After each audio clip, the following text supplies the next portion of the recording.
Terima kasih untuk semuanya dan terima kasih untuk Yang Mulia Prof. Arief telah membersamai kita semua. Sidang selesai dan ditutup. Evaluasi terhadap undang-undang tersebut perlu dilakukan secara komprehensif, meliputi mekanisme perizinan, pengaduan, pengawasan, penyelesaian sengketa, hingga kemungkinan adanya sanksi apabila dibutuhkan, yang keseluruhannya bertujuan untuk meningkatkan jaminan perlindungan hak konstitusional konsumen dan pelaku usaha dengan mengakomodir kondisi masyarakat saat ini sesuai dengan asas keadilan, kemanfaatan, kepastian hukum, keseimbangan, serta keamanan dan keselamatan konsumen. Menimbang bahwa berdasarkan seluruh pertimbangan hukum di atas, permohonan pemohon mengenai pasal 30 ayat 1, pasal 34 ayat 1, huruf F dan pasal 39 ayat 2 Undang-Undang 8 tahun 1999 adalah tidak beralasan menurut hukum.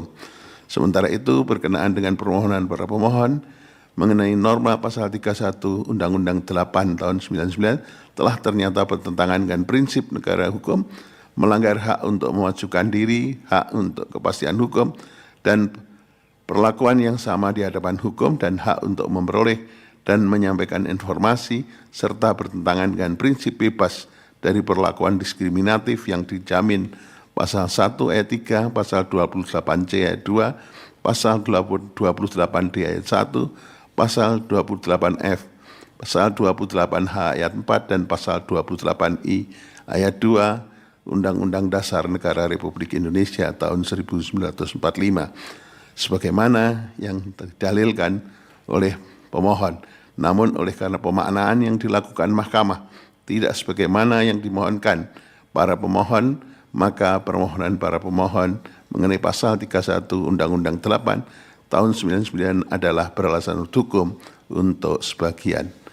Paragraf 3.18 dianggap diucapkan, konklusi dan seterusnya dianggap telah diucapkan berdasarkan Undang-Undang Dasar Negara Republik Indonesia tahun 1945 dan seterusnya dianggap telah diucapkan.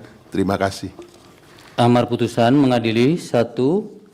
Mengabulkan permohonan para pemohon untuk sebagian. 2. Menyatakan norma pasal 31 Undang-Undang Nomor 8 Tahun 1999 tentang Perlindungan Konsumen Lembaran Negara Republik Indonesia tahun 1999 Nomor 22 tambah Lembaran Negara Republik Indonesia Nomor 3821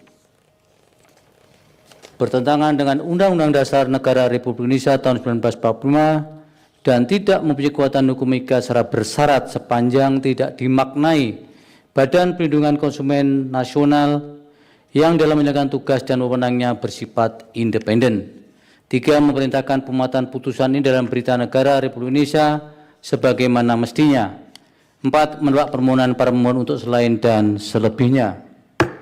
Demikian diputus dalam rapat pengusutan hakim oleh 8 hakim konstitusi. Nama-nama hakim dianggap diucapkan pada hari Rabu tanggal 21 bulan Januari tahun 2026 yang diucapkan dalam sidang plenum Mahkamah Konstitusi terbuka untuk umum pada hari Senin tanggal 2 bulan Februari tahun 2026 selesai diucapkan pukul 15:48 waktu Indonesia Barat oleh 9 hakim konstitusi yang nama-namanya juga dianggap diucapkan dengan dibantu oleh Jeffrey Purkonanta Tarigan sebagai panitera pengganti serta diadili para pemohon dan atau kuasanya, Dewan Perwakilan Rakyat atau yang mewakili, dan Presiden atau yang mewakili. Demikian pengucapan putusan 14 permohonan.